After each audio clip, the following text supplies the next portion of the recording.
pessoal, eu sou a Leila, estive com vocês durante o 4º módulo de metodologia dos grupos operativos, falando sobre grupos, e quando a gente fala em grupo, nós estamos falando do campo das interações e das relações humanas, que é um baita desafio para todos nós.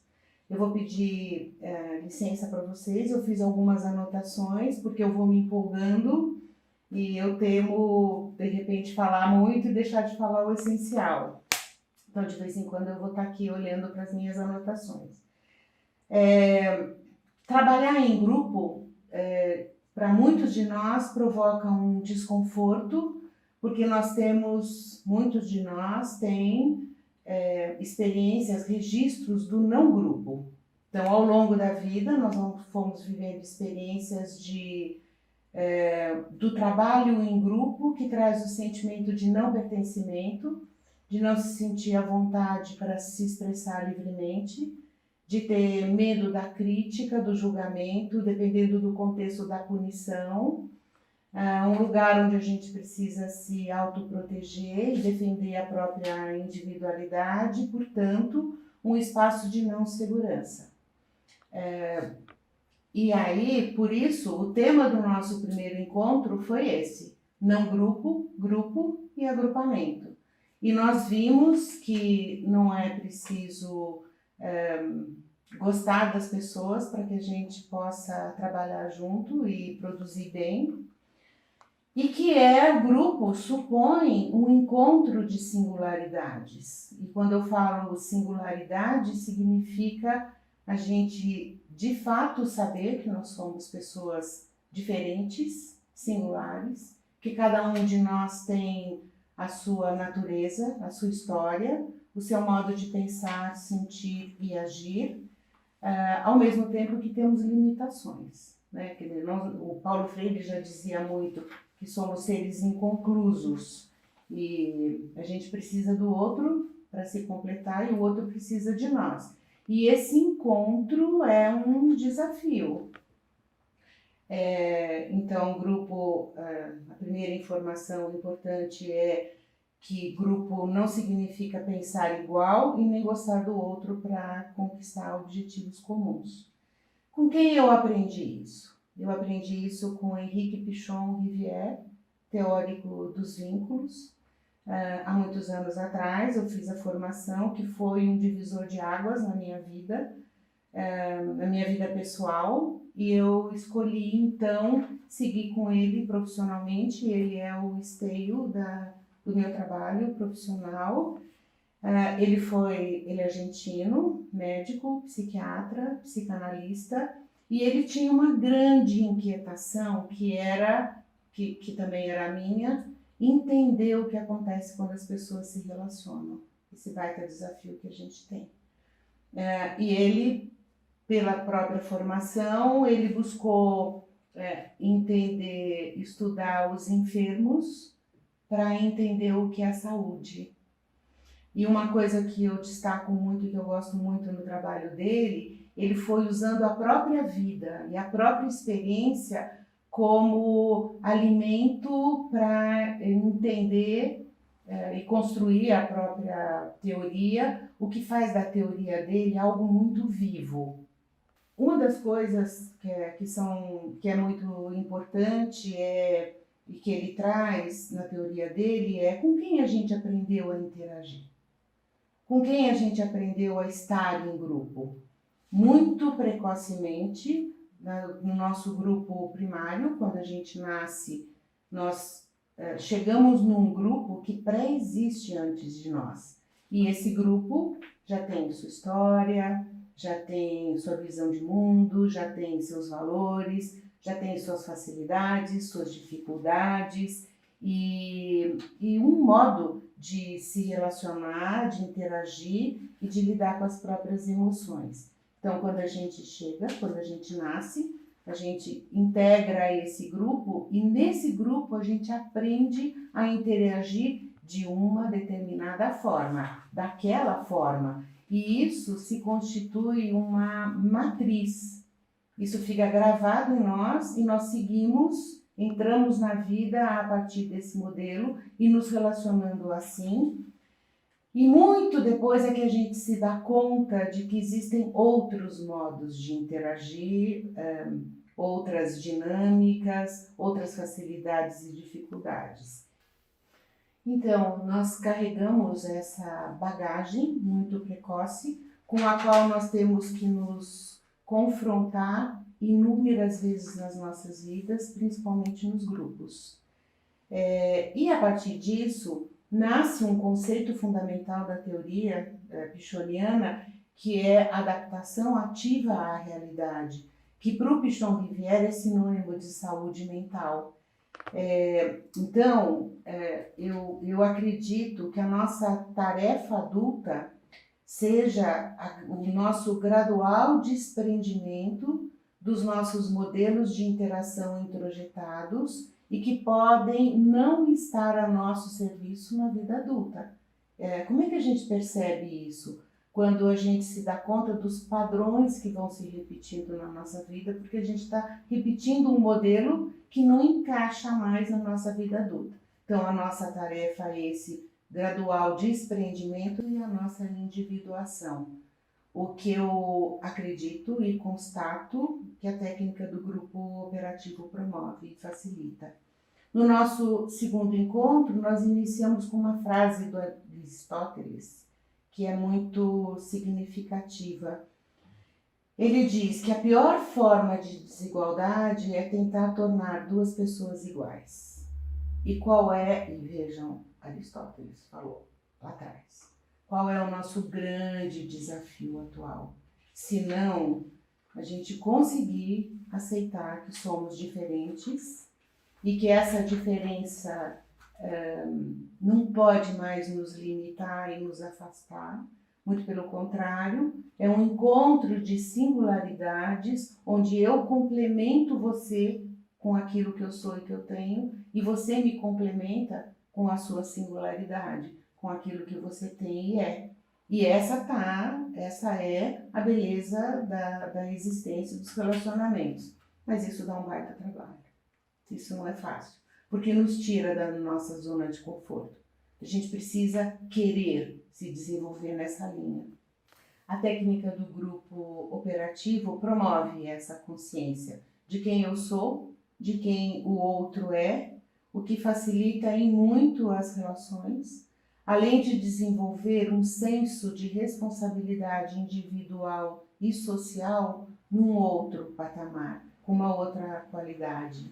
Então, de qual conceito de grupo nós estamos tratando? Na visão pichoniana, portanto, grupo é uma unidade de interação, e eu quero lembrar que não existe nenhuma situação onde nós não estejamos em grupo, porque dentro dessa teoria, a partir de 2 já é grupo, onde todos os fenômenos acontecem. Significa ter objetivos comuns, o que não é a mesma coisa do que ter objetivos em comum. Ter consciência da nossa interdependência, contribuir com o próprio modo de pensar, sentir e agir, abrir-se para entender outros modos de pensar, sentir e agir, e dispor-se a esclarecer as dificuldades que surgem enquanto a gente se relaciona e trabalha juntos, visando a concretização dos objetivos comuns. Ela é uma técnica adequada a qualquer contexto, desde que a gente garanta aquilo que lhe é essencial. Procurar desvendar o fazer das pessoas naquilo que é explícito e que é implícito. E aí aparece um terceiro conceito fundamental da teoria, que são as dinâmicas, a dinâmica visível e a dinâmica invisível. Cada nova experiência de interação põe em jogo, mobiliza os nossos modelos internos de relação que são coerentes com a nossa história, com a história de cada um, e que desliza, sem que a gente se dê conta, na realidade externa. E acho que eu considero importante dizer que isso está fora do nosso controle. Então, o Pichon Rivière vem falar de fenômenos grupais. aquilo que acontece independentemente da nossa intenção e da nossa vontade. Por isso que existem desafios nas relações humanas, né? E exatamente isso é que faz, quando nós estamos com mais alguém, nascem duas dinâmicas. Uma dinâmica que é visível, que diz respeito a tudo aquilo que as pessoas envolvidas estão vendo, constatando, são os combinados, a leitura do não verbal, aquilo que eu ouço, os nossos horários, por que nós estamos reunidos. Então, tudo isso diz respeito à dinâmica visível, que a gente conhece bem isso, que todos vamos lendo tudo que está acontecendo, mas nasce também uma dinâmica invisível, que é o resultado daquilo que não é dito por alguma razão, que é o resultado da produção daquelas pessoas, naquele aqui e agora, daquele contexto, que é aquilo que a gente não expressa por inúmeras razões. Então, é o que fica nas entrelinhas, é o não dito, é o que o grupo não deseja falar a respeito das dificuldades do trabalho conjunto e que ficam como segredos do grupo e que evitam falar porque trazem dificuldades que são a somatória das dificuldades de todos que estão ali presentes. Então, a partir da nossa história, algumas pessoas têm mais facilidade para expressar o que sentem e pensam, outras pessoas têm mais dificuldades, e isso compõe um conteúdo que é produzido naquele momento e que está presente. E que quando ele não é aclarado, ele faz força para se manifestar e para ser visto o tempo inteiro. E quando ele não é reconhecido pelo grupo, ele se constitui um obstáculo que impede que o grupo caminhe. Por isso que é tão importante o grupo cuidar do processo. É mais importante até cuidar do processo para garantir um bom produto.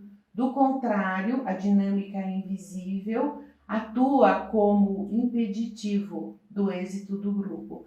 Eu penso que muitos de nós têm esse registro de sair de um trabalho em grupo, de uma produção grupal, com uma sensação de peso, com uma sensação de que a gente saiu do jeito que a gente entrou, né? Que isso é um sinal de não grupo e que é possível mudar essa realidade. Um outro conceito que nós trabalhamos foi a escala de avaliação do processo grupal, que foi o único, na verdade é o único instrumento criado pelo Pichon para a gente ter uma medida da produção grupal. Ela é muito importante, tanto quando a gente integra grupo, como um instrumento bastante rico para o coordenador, enquanto ele está coordenando o grupo. São 6 vetores,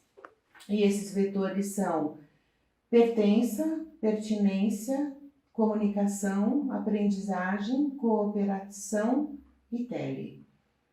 São vetores que são absolutamente variáveis, porque eles, primeiro que a cada encontro ou num determinado dia nós estamos num certo estado, ele vai também variar em função do contexto que a gente está naquele encontro, daquilo que está acontecendo no entorno ou na instituição, do tema que a gente está trabalhando. Então, o fato da gente ter um encontro onde todos esses vetores estão iguais, estão ok, com aquelas mesmas pessoas num determinado momento, num outro encontro isso pode variar. Então é um instrumento precioso para a gente ter presente, tanto quando a gente trabalha no grupo, quanto quando a gente coordena o grupo. Nos nossos encontros, então, quais foram os conceitos que foram trabalhados?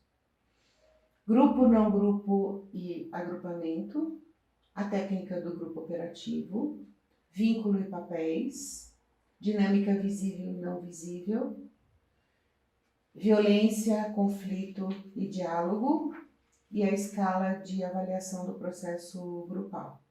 A técnica do grupo operativo é um instrumento de transformação social, na medida em que é uma concepção e uma técnica que tira as pessoas da invisibilidade, que diminui as resistências e promove um fortalecimento.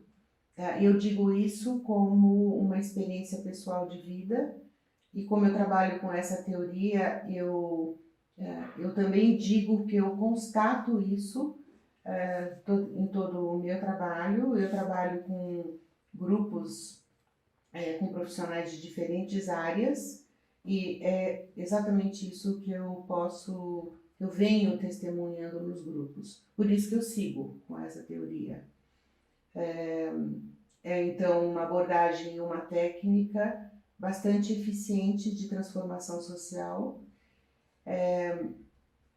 E uma coisa que a gente conversou e que eu acredito verdadeiramente é que a invisibilidade é não pertencimento.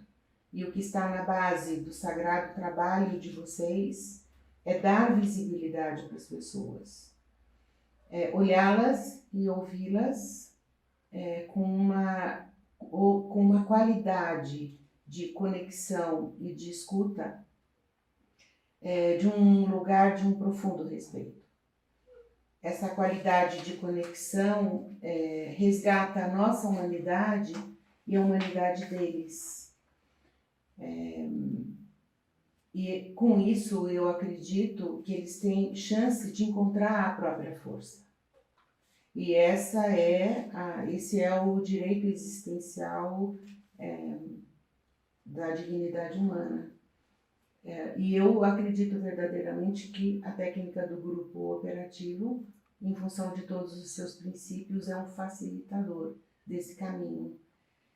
Durante a nossa formação, nós trabalhamos teoricamente e tivemos algumas vivências nesse sentido, em relação a esses temas que nós trabalhamos. Eu acredito que os textos que eu encaminhei para vocês, eu quero crer que eles ajudem muito vocês nesse caminho. Coordenar um grupo, segundo a técnica do grupo operativo, exige uma formação, e eu estou à disposição de vocês para isso, mas independentemente disso, tanto o que nós trabalhamos juntos, como os textos que vocês têm, eles dão ferramentas para essa nova lente, para vocês olharem para vocês, quando vocês coordenam o grupo, e olharem para o grupo, quando o grupo estiver produzindo, com uma perspectiva que abre um novo campo de conexão e de entendimento.